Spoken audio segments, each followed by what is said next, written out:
All right, hey everyone, we are live. How's everyone doing today? I'm Nick Baldwin with Lab Code Agents.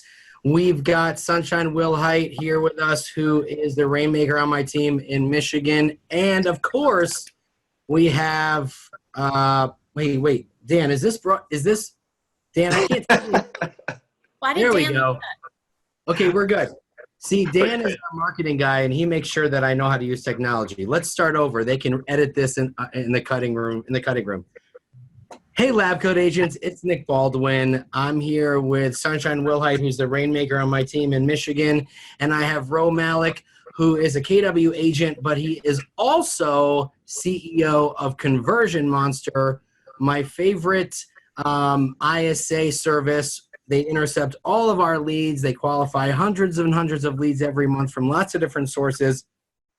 If you are watching this on YouTube, please hit the subscribe button and the little notification bell, because we post a new video every single day. So if you missed this and you subscribe to YouTube, you won't miss a beat. You'll be in the know with everything. So thanks for watching. Also, go to Spotify or Apple and look for Lab Code Agents podcast, because that's a lot of fun to listen to as well. All right, all that shameless promo is out of the way.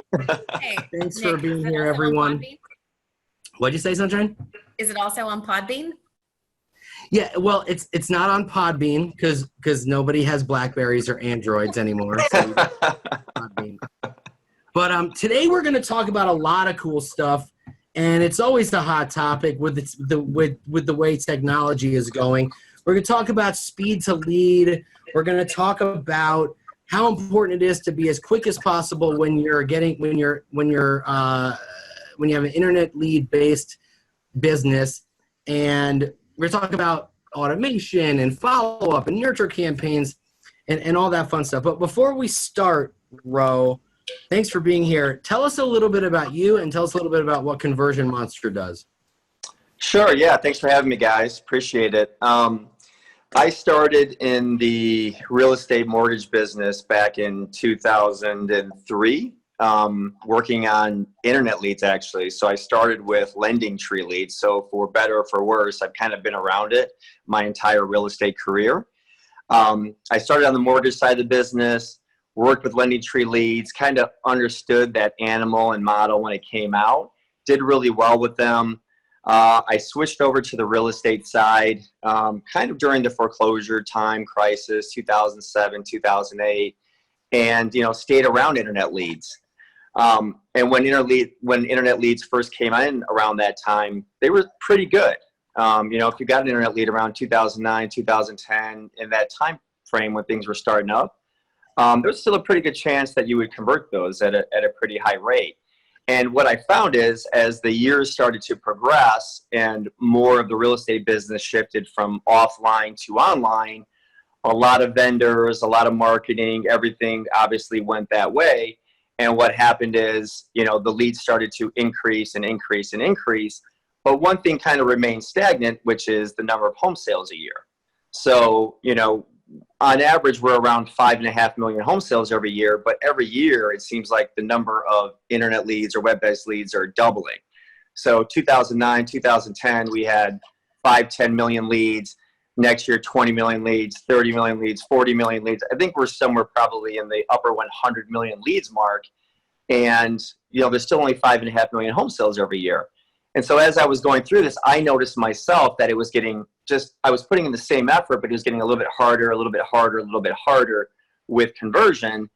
And, about 4 years ago, I sat back and I just said, God, there's got to be a better way. I'm spending like 40-50% of my day just chasing these leads, and I'm not converting them at the rate that I was. And that's just because there were so many other people, vendors that were getting into the game. And that's kind of what spurred the idea of Conversion Monster, because I said, if I'm having this issue, I bet my fellow agents all over the country are experiencing the same pain.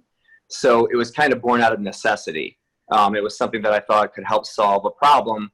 And if it could help solve my problem, it could hopefully help solve my fellow real estate agents' problem. And that's where it all started. Hey, Ro, so do you think since the amount of home sales has essentially stayed the same, give or take, obviously not during the downturn it changed. Sure. But like in a good market, it's essentially stayed the same. I mean, but there's more and more and more leads that are coming through. Do you think there's more leads because people actually want to buy homes, or are a lot of those people curious, or are agents just not skilled enough to follow up quickly? What do you think the actual reason is for the numbers of homes sales staying the same, but the increase in lead volume going up? Yeah, I mean, I think that's just like you said, it's a relatively flat number, right? Over the last several decades, it's kind of consistently been around this many home sales per year, with the exception of the dip. I think we went down to like 3.7, 3.8, and it was substantially lower. I think the big shift was really the internet. We shifted from an offline where real estate agents were really the gatekeepers of the information. Where you had printed out MLS sheets, you come and you sit down, you meet with a real estate agent.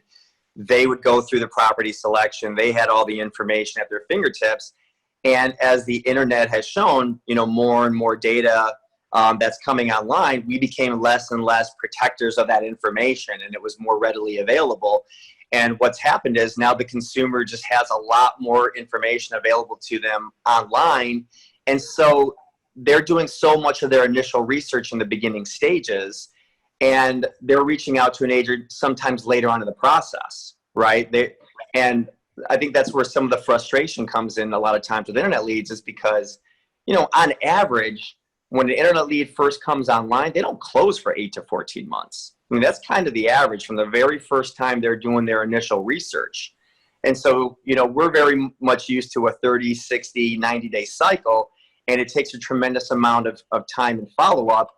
And, what's happened is advertising has just shifted. We went from outbound on billboards and park benches and grocery store carts to advertising online. And I think there's just a lot of vendors that have recognized this, that that's where the eyeballs are. And so there's a lot of competing lead generators that are out there that are competing for our business, but it's not a direct proportion. The number of leads is not in direct proportion to how many people are going to buy houses. That's true. So yeah. Lots of good points made there. So the reason why I had Sunshine on with us is because, Sunshine leads my team here, and, she's seeing the real-time conversion from Conversion Monster. And so I wanted to have her here to give her insight into how it's been helping her business. Our team has become the #1 team out of 135 agents just in less than 6 months. And I really do think that a lot of that has to do with the fact that our business is greatly internet-based with YLOPO and Zillow, and we get 4 to 5, sometimes 600 internet leads a month, and it's physically impossible for us to follow up in a timely manner in less than 2 minutes without that leverage. And so basically what we've been seeing is with Conversion Monster is getting about 58 to 60% of those people on the phone, right? Sunshine, would you say that that's about right? I'm trying to pull up the stats, but I think basically, would you say that that's about accurate? Yeah. Somewhere between 40 and probably somewhere between 40 and 50%. Okay, just depends on the month. Yeah, and I mean, we have a lot of, we're also getting Zillow leads in addition to Facebook leads. So, obviously the Zillow leads are typically a little bit easier to get on the phone. So, that's going to skew things a little bit. I'm really excited about, maybe I'm not supposed to talk about this, but Ro, if you don't know this about me, they put me on webinars because you never know what's going to come out of my mouth. But the new reporting that we saw yesterday, where it's going to break it down for us, and we're going to know, how many YLOPO opportunities are converting, how many Facebook opportunities are converting, which ones are coming from our sphere and things like that. So I'm sure we'll probably touch on that at some point in this webinar. Maybe not. Maybe we'll do another one. But I'm excited about that, so that we can, really dial down and double down on the marketing that we're doing, especially going into a shift. Yeah. So what I've been seeing from from you guys, you have a really specific workflow. And I don't want to make this a conversion monster commercial, but what I want to talk about is you have a really specific workflow. And what I've seen in the workflow is you're very call heavy, which at first I was skeptical, right? I was like, I don't know, that's a lot of phone calls. But It's a limiting belief, Nick. It is a limiting belief, right? So I'll admit, limiting belief. So Ro, talk about the workflow that you guys have obviously A/B tested over the years and why and what it looks like and why it's working.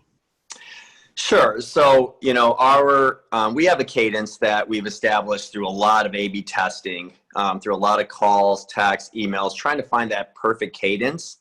And right now it's, what we do is we have 17 touches in the first 10 days, which is a combination of phone calls, texts, and emails. But just kind of talking about what you were, in that we've got 7 phone calls, right, in the first 10 days.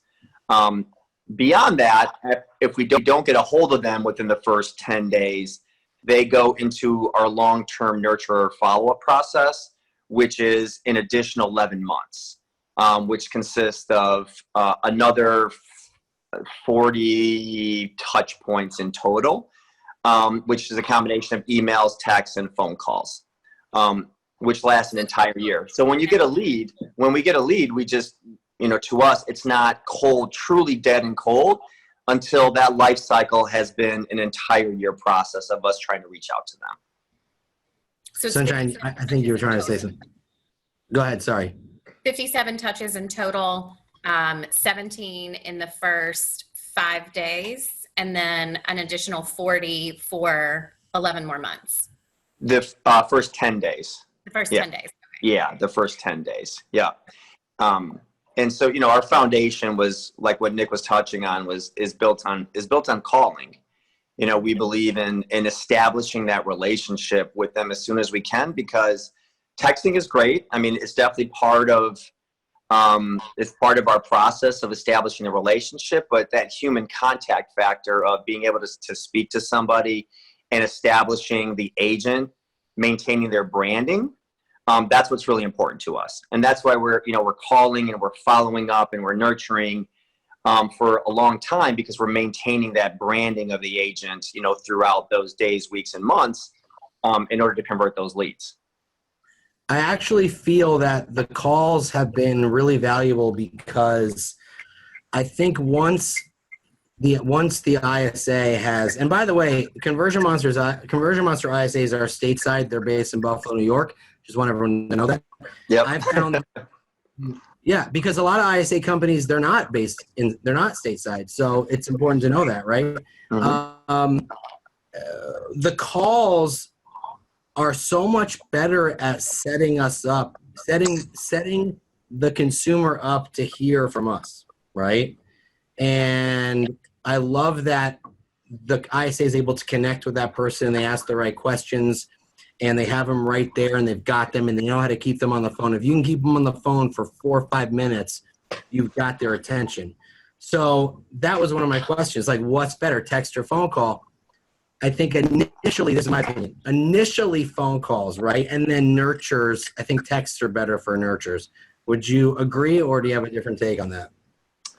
Yeah, I think that the calling is just essential, because we feel like when we establish that contact with the lead, and they hear our voice and they hear the name of the agent or the agency or the brokerage, it just resonates with them.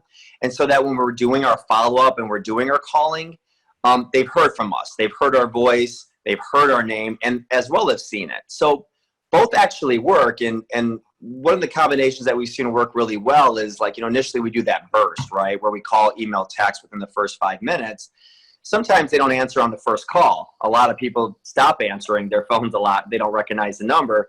But then we leave a voicemail. They see a text message from us.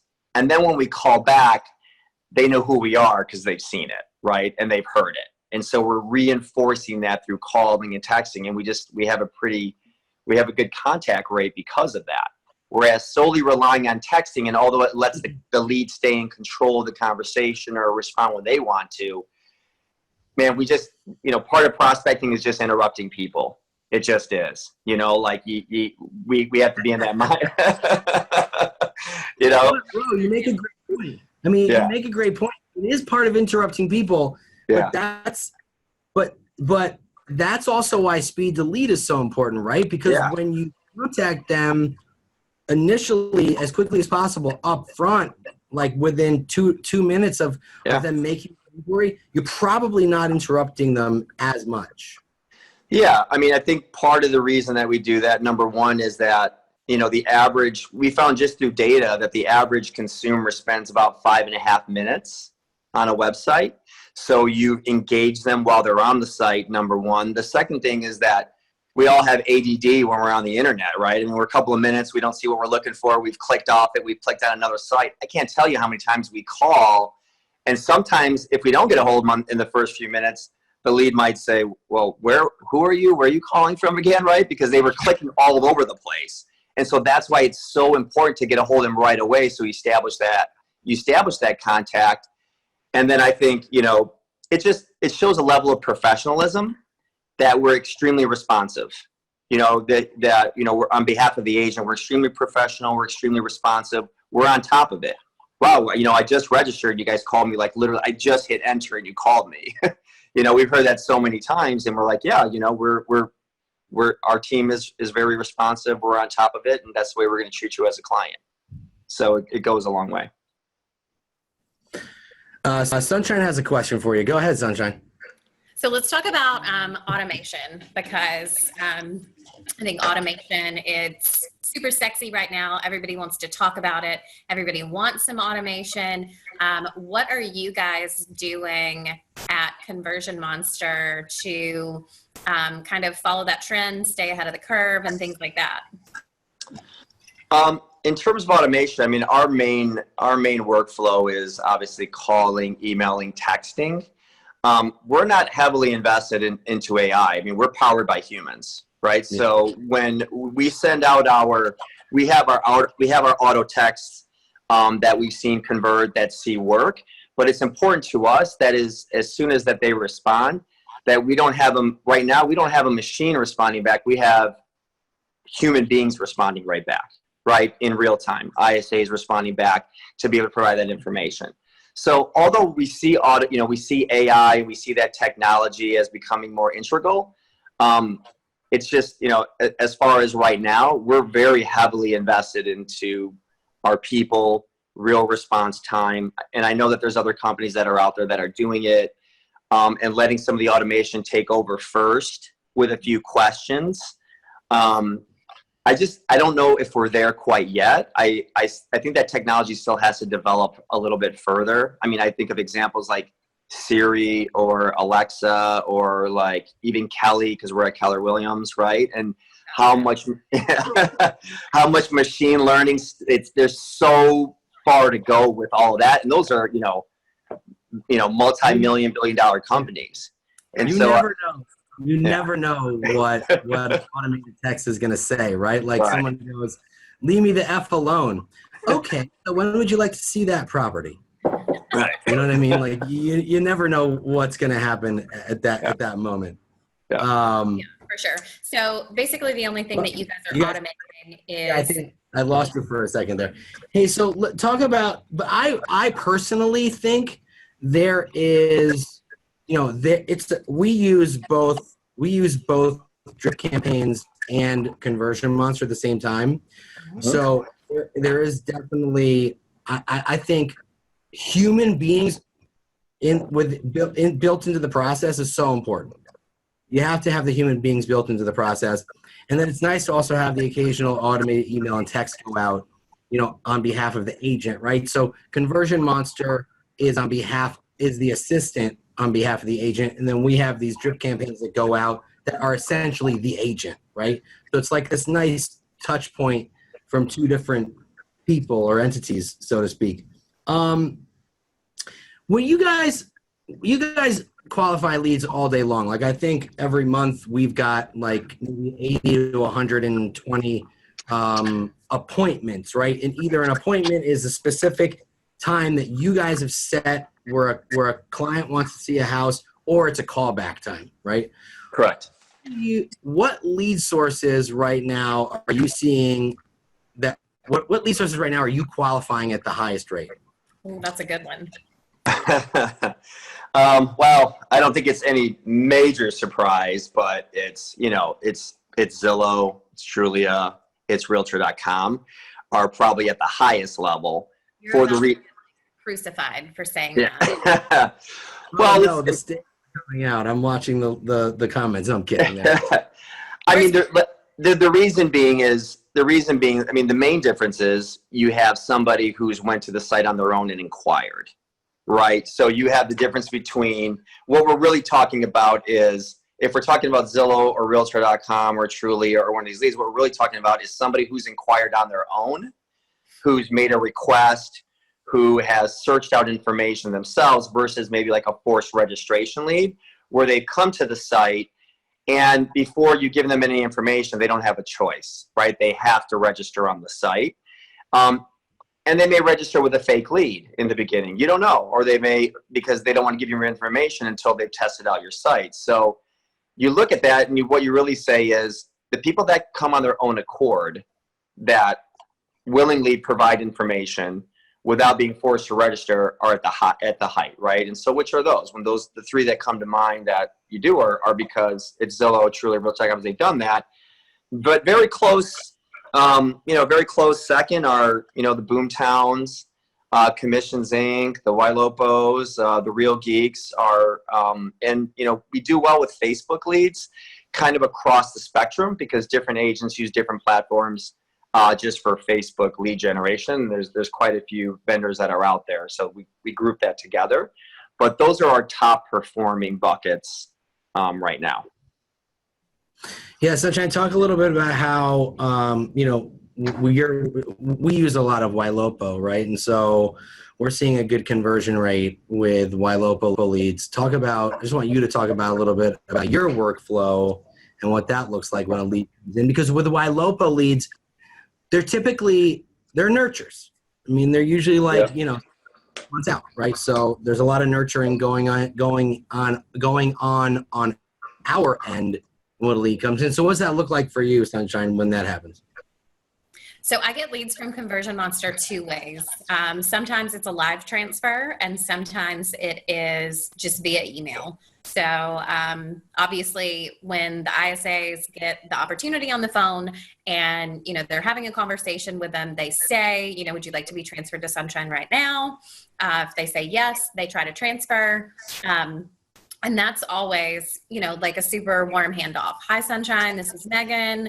I have Ro on the line. He's looking for a 3-bedroom, 2-bathroom home in Canton under $300,000. He hasn't spoken to a lender. He will need a referral. Do you have time to talk to him right now? And the opportunity hears that. They hear that conversation going on. And so they're like, wow, Megan was really listening to me. And, she told Sunshine what I needed. And then they transfer it and I can, take it from there. And I've said on a previous webinar that, I lead with an appointment. I think it gets me the best, the best conversion, the best response rate, hey, you're looking for a, 3-bedroom, 2-bedroom in Canton. Perfect. Let me send you over a list of properties. Do you want a basement, not a basement? Garage, no garage, et cetera, et cetera, et cetera. Like, let me send it over and let's get you set up to see some of these properties this weekend and just kind of take the, conversation from there. Sometimes they say, oh, no, I'm not ready to see homes. I just want you to start sending me listings. Okay, perfect. Let's make sure that I'm sending you the best listings, et cetera, et cetera. Let me get you teed up with the lender. I try to close for the appointment again and get them to do a buyer consultation. And then, they just go into some sort of nurture situation. So are you waiting to buy 6 months because you're in a lease, or are you ready to buy now as soon as we find the right property, or, whatever that looks like. And so, we're setting them up on the auto search so that they're getting the listings every day. And, we're sending the push listings, and really the gold in Conversion Monster paired with Ylopo is when those people are getting my listing alerts, getting my push listings, and they're going back on the website and they're looking at these properties multiple times, you guys are picking up the phone and you're calling them again.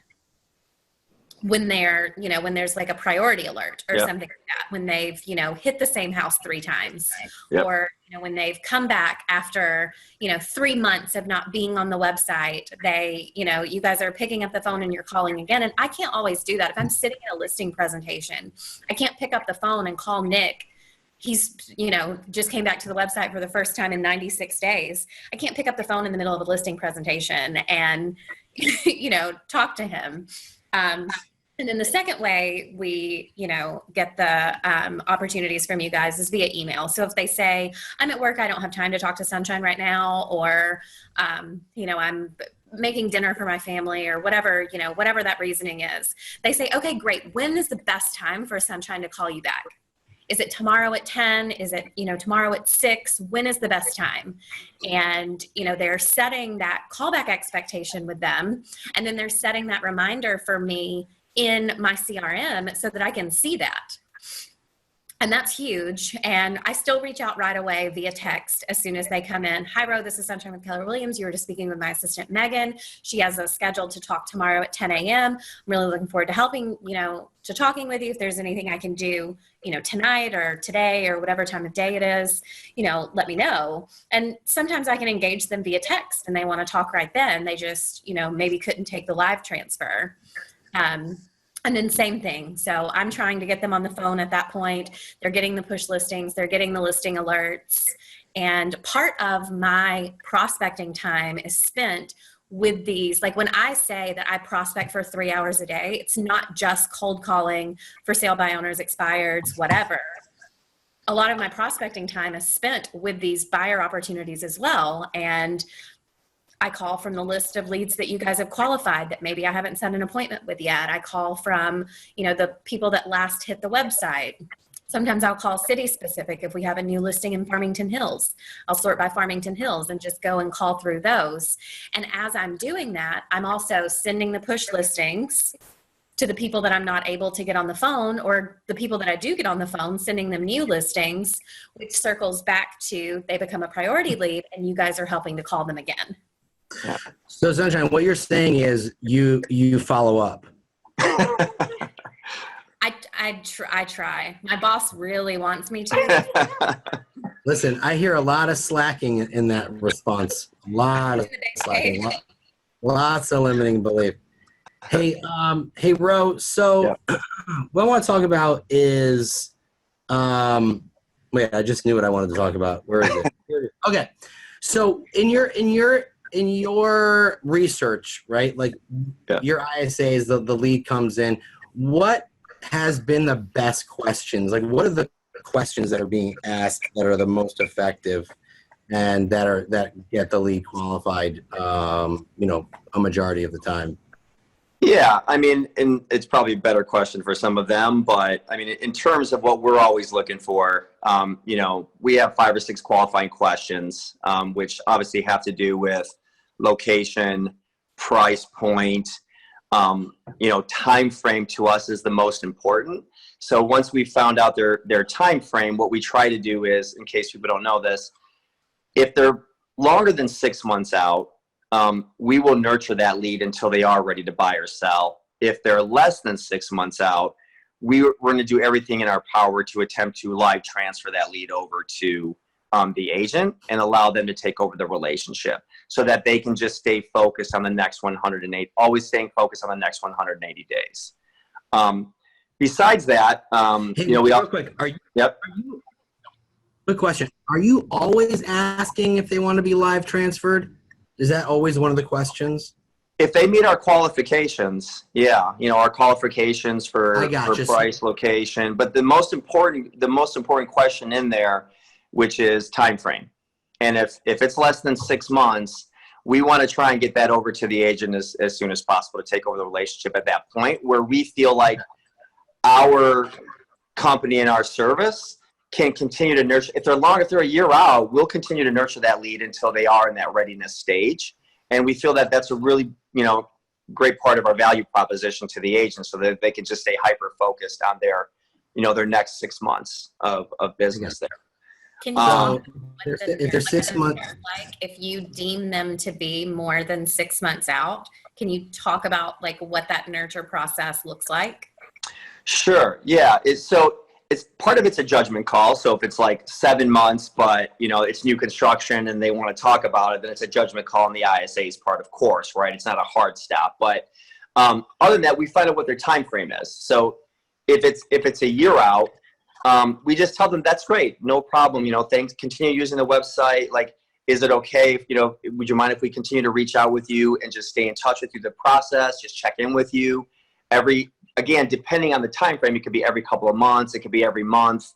We generally cut the time in half, right? Because things just seem to move quicker. And so we take a look at that. These guys make a judgment call and we start reaching out.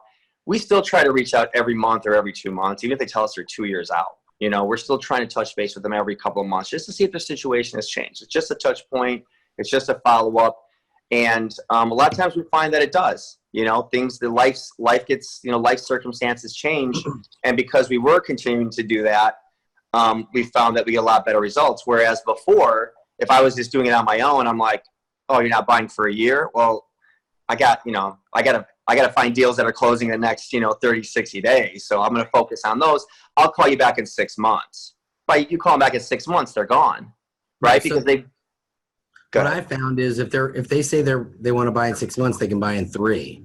Right. Or if they say call me back in 6 months, call them back in 3. So or else you're gonna lose it. I mean, it's happened more times than I'd like to admit before I became really aware of how this stuff works. So okay, so I like the fact that if someone says we want to buy in 6 months or less, that's when you attempt a live transfer. If it's 6 months or longer, you cannot do that, depending on how they answer the other questions, which is good. So, you're trying to get those people on the phone with the agent as much as possible to get that relationship secured, which is awesome. And that's why I love Facebook leads so much, because I feel like with Facebook leads, there's more of an opportunity to start a relationship because they're so much further out in the purchasing time frame, where it's not just, I want to see this house, open the door. They weren't at that moment necessarily thinking about buying a home, but the Facebook algorithm has put ads in front of them because they've expressed interest while they were looking online.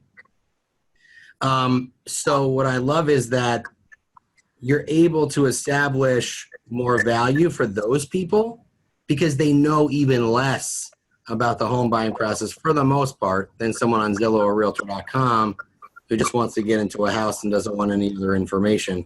Do you find that when your ISAs, and maybe this is a question for them, when they're talking to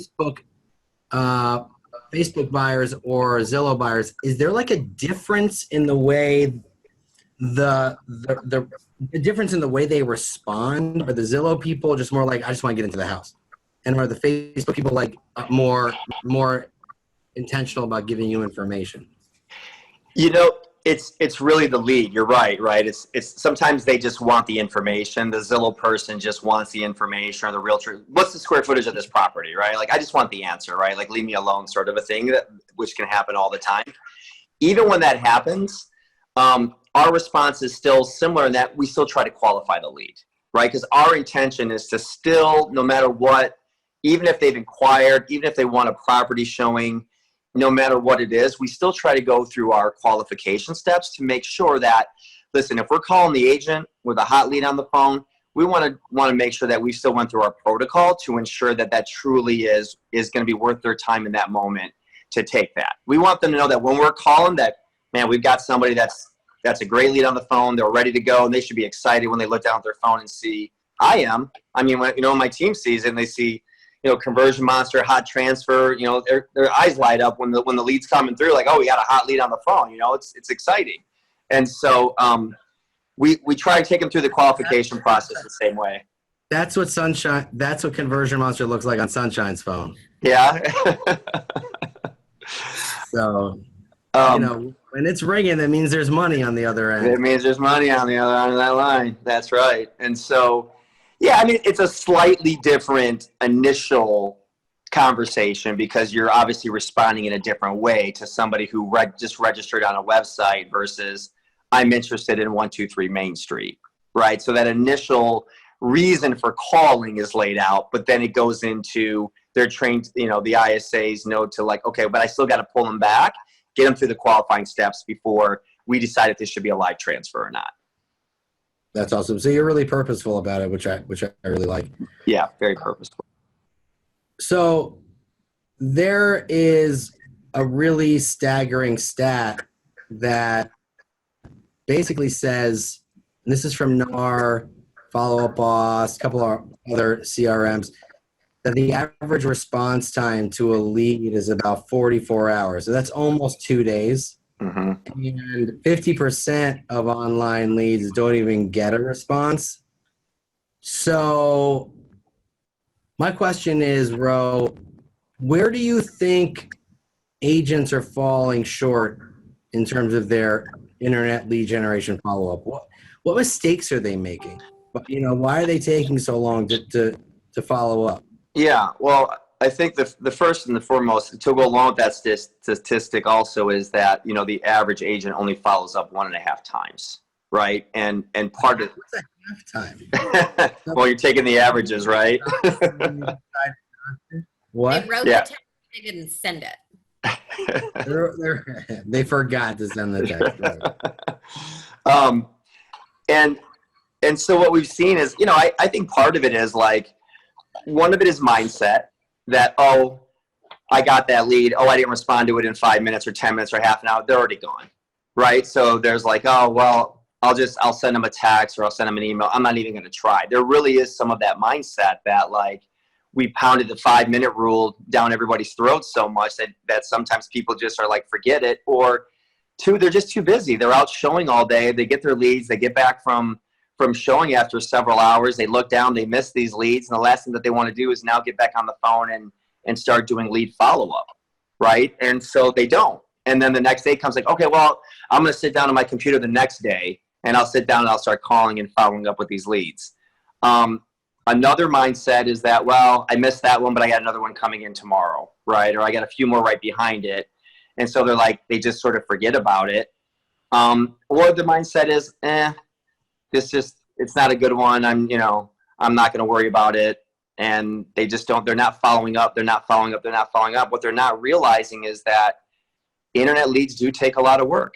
I mean, they take a lot of work. There's a healthy ROI that is involved with internet leads, but it takes a tremendous amount of follow-up. And sometimes it's not, it's not just the lead not responding. They got busy.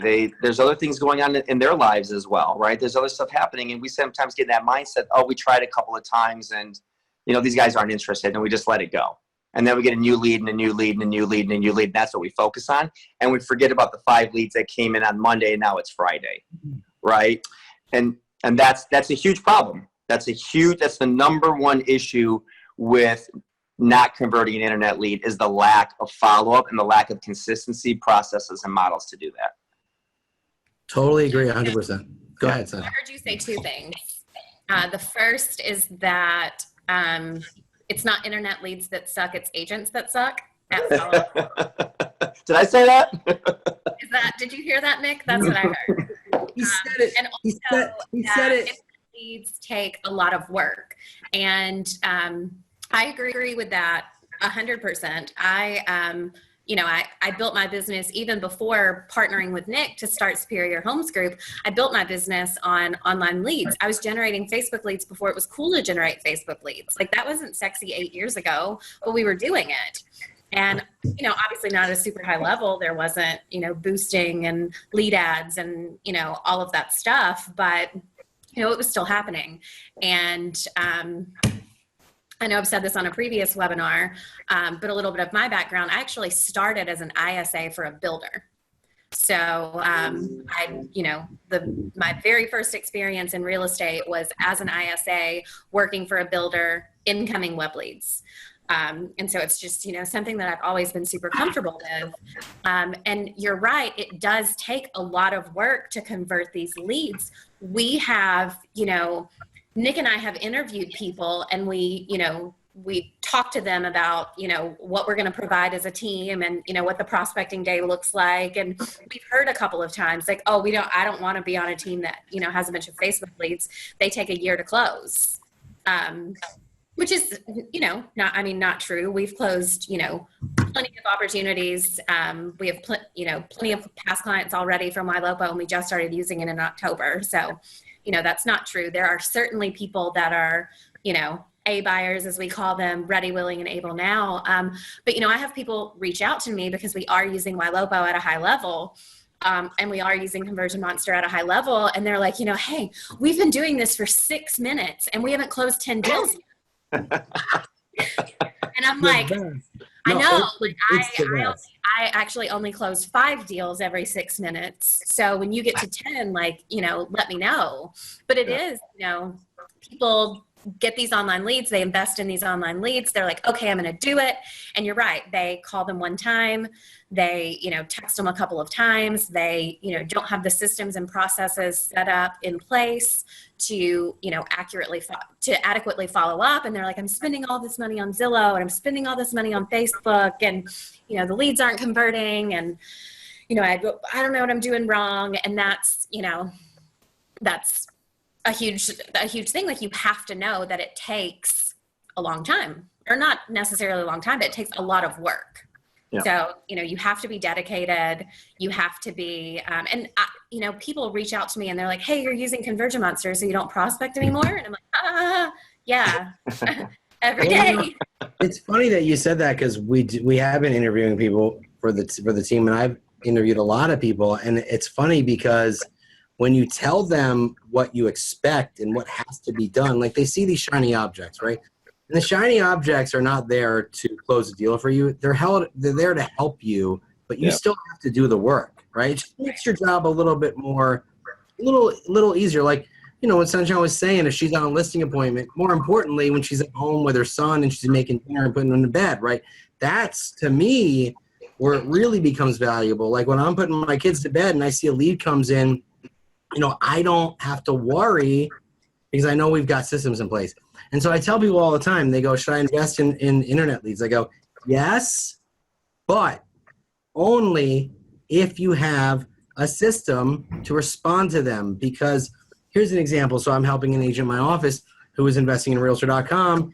She spent about $26,000 or $27,000 last year in Realtor.com leads, and I looked at how much gross commission she made, and she only made $23,000. So she was in the red.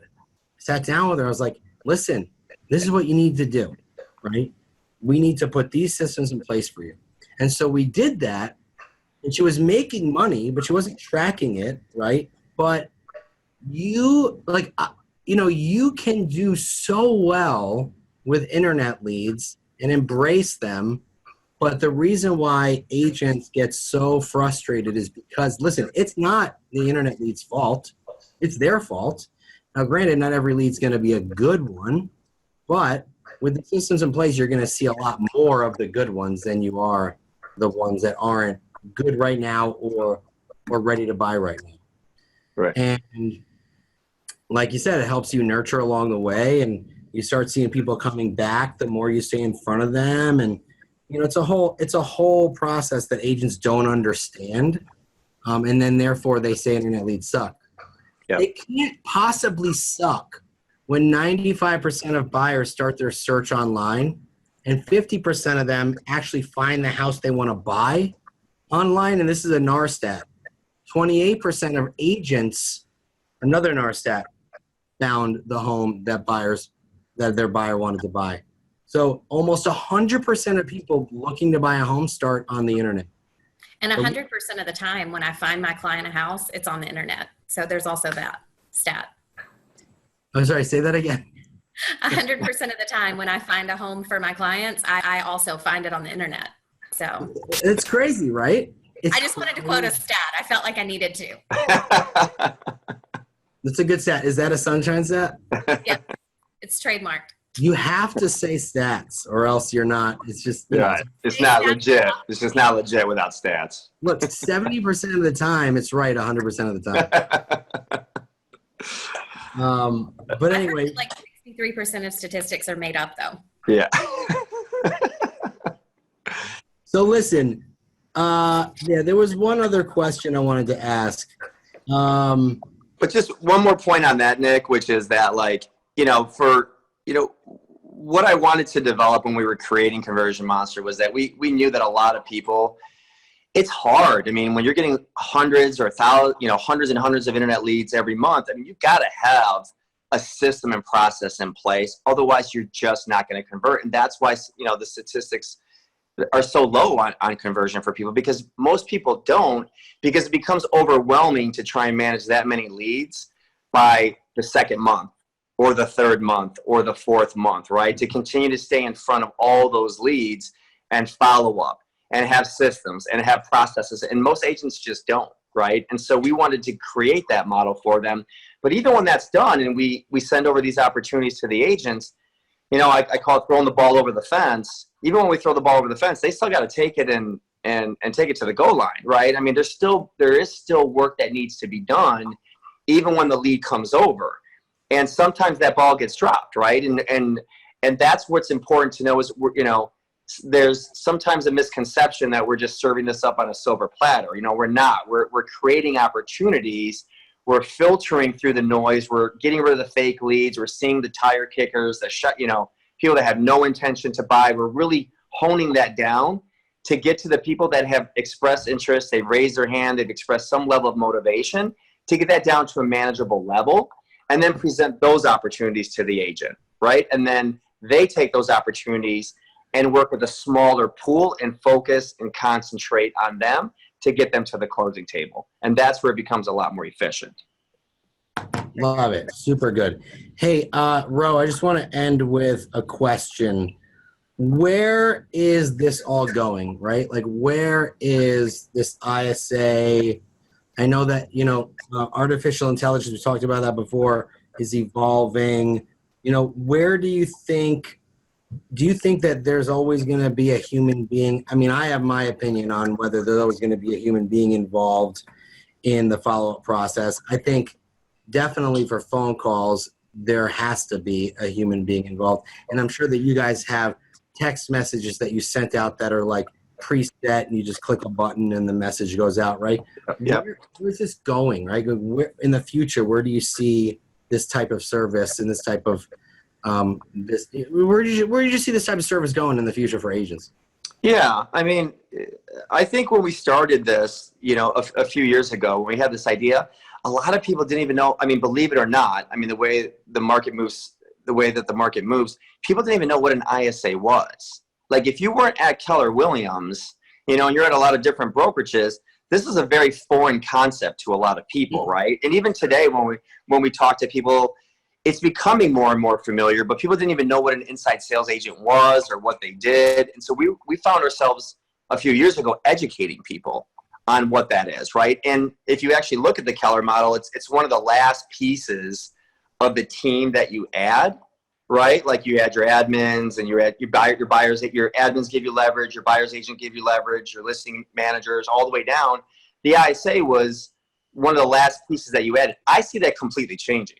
I see the ISA playing a much more integral role, and something that you have to hire earlier on, because it's so much more of a competitive landscape when it comes to internet leads, and because of the response time and the follow-up that's required, that the ISA now has. I mean, I think if Gary Keller were rewriting that book today, I mean, not to tell him what to do, but I'd say push him, push that position quite far up the ladder in your hiring process.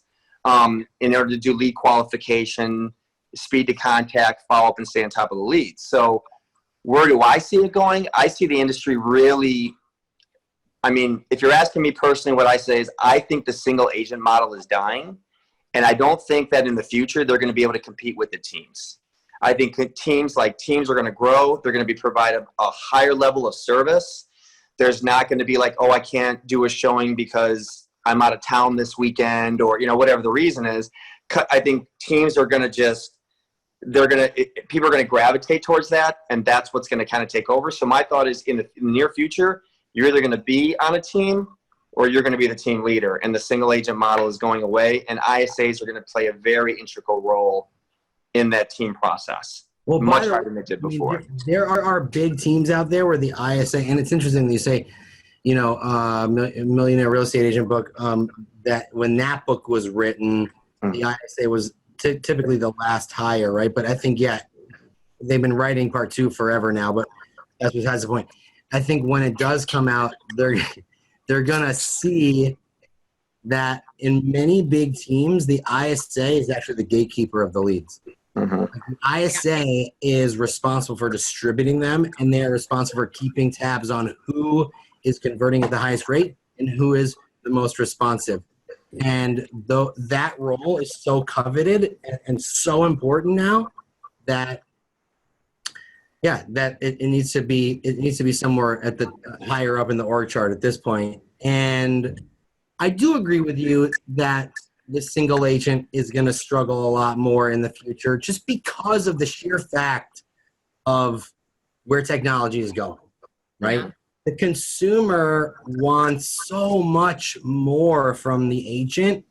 And when you have a team and you have people that are helping you and you're leveraging those people and you're leveraging that tech, you're going to be able to deliver that service at a higher level. A single agent can't possibly, there's a ceiling, right? Like if I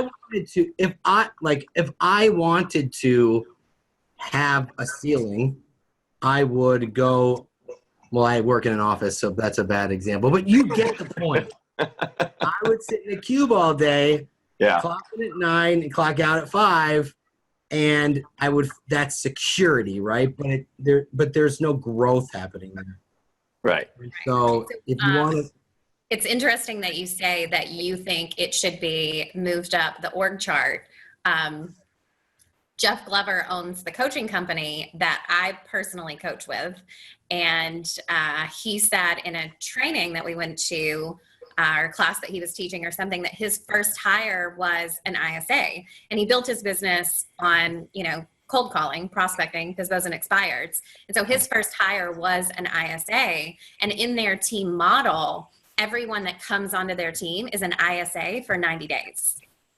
And so everybody comes in as an ISA, they have to learn the phones, learn the scripts and things like that. And so that is something that we have kind of implemented on our team at their direction as well is, when someone comes in, even our showing agents prospect, everybody on the team prospects. Again, that's not always, cold calling. We have all of these incoming buyer opportunities. I just looked and did the math. I get 15 Facebook leads on average, 15 a day. And, I can't touch 15 people the, 2, 3, 4 times it takes on day one to adequately convert at a high level and do anything else. I have to also service the clients that I have and, prospect for more business and take care of my son. And, sometimes I try to work out and I drink a lot of wine. They would really cut into my wine drinking time. I can't believe drinking wine was the last thing you mentioned. I'm trying to turn over a new leaf or something. That's a lot higher up on Sunshine's org chart. I'm surprised. Yeah, the wine drinking. The wine drinking org chart is very important.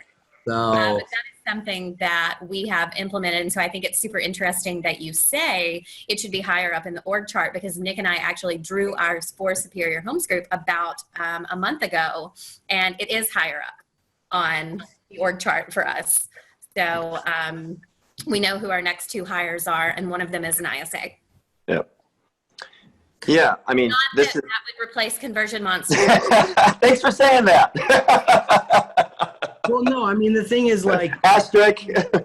Well, I think you need, I think you need, well, Sunshine. Now, what do we say to Ro? Sheesh. No. Listen. Here's the truth, right? For us, it's all about leverage, and when we look at it, we cover 70 plus hours a week, right? We're 7 days a week from morning to night. And we're covering the hours of which would be the equivalent of 2 full-time ISAs. And my battery was going low on my iPhone that I had to use, so it blinked me out. Let's wrap it up anyway. Yeah, I'll wrap it up really quick. And so the point is that obviously we're 80% less, right? So from a cost perspective, we're substantially less. We're covering 70 plus hours a week. And for our role, what we're really doing is we're trying to create some leverage for the agent to be able to scale and grow their business, right? And that leverage we provide is because we all know, like if we have experience with internet leads, they don't come in at convenient times. They're not coming in at 10 o'clock in the morning when you're sitting there in front of your computer. They're coming in at 6 o'clock when you're having dinner. I mean, we got, I can't tell you how many leads we got on Sunday. Our team got on Sunday for Easter, right? When everybody, right, they poured in because on the holidays, everybody's off, right? Or, on the days where you want to take a break or an agent wants to take a break, leads are pouring in. And that's where we come in, right? We're creating leverage. We are like, just like you were talking about, Nick, like when you're sitting down with your family or your kids or you want to have family time, it's like, God, do I want to step away right now for 5 minutes to take this call because it's 7:30 at night? No, you don't. You don't really want to. And, but that's where we come in. If we make the call and we get a hold of them and then you see it's Conversion Monster calling with a hot lead on the phone, okay, now I'll step away because now I know that this is a hot prospect and I didn't step away for nothing, right? And so I think that's where the leverage comes in. And honestly, I mean, if you can afford 2 full-time ISAs around the clock that are working at that level, then that's in a small field that we might not be for you. But for everybody else, I think we fit a pretty wide demographic of agents and people that can really use this to help scale and grow their business. And by the way, you don't need to just have you don't need to just have internet leads. I mean, anything you put into your CRM, open house, whatever, sphere of influence, you guys can call any opportunity that comes in. Like we just started using the open house app on on Ylopo. When those people start to become active on our site, we know that you guys are going to reach out, which is a really great feeling, Yeah.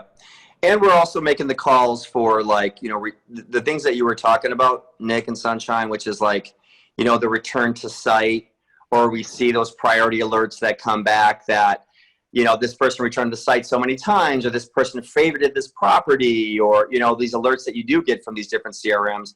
We do make it a point to sit down and re-engage those. So beyond our normal cadence, our managers are also paying attention to those alerts.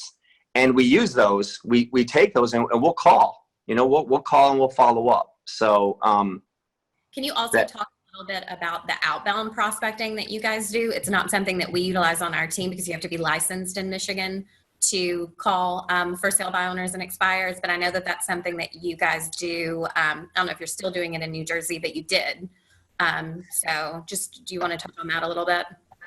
Well, we're actually, we were doing that for a while, but we're winding that down. We just have a select group of clients that we're working with. And so we've chosen to focus all of our energy on internet leads. And put all of our efforts, 100% of our 100% of our concentration will eventually just be on internet leads. So you're staying in your 20%. Yeah, that's right. Our one thing. We're focused on our one thing. There's going to be a few Kellerisms. It's fine. Yeah, of course. That happens when we all get in a room together. Hey, So I appreciate you being on. This is awesome. If anyone, what'd you say? What's your disc profile? Can I keep DI. So if anyone's interested in checking out Conversion Monster, go to conversion-monster.com. It's also at the top of this post. It's a really great service, and they're about to roll out something in the next week or two that will give you really heavy insights into what your leads are doing. And we just got a sneak peek yesterday, and it's going to be a real game changer for your business and help you understand, where you're getting the most return on investment. So, Ro, thanks for being here with us. Really appreciate it. And look forward to talking with you soon, man. And Sunshine, get back on the phones. Thanks, guys. I really appreciate you guys having me on today. See you soon. Yeah, Bye. Thanks, guys. Okay, bye.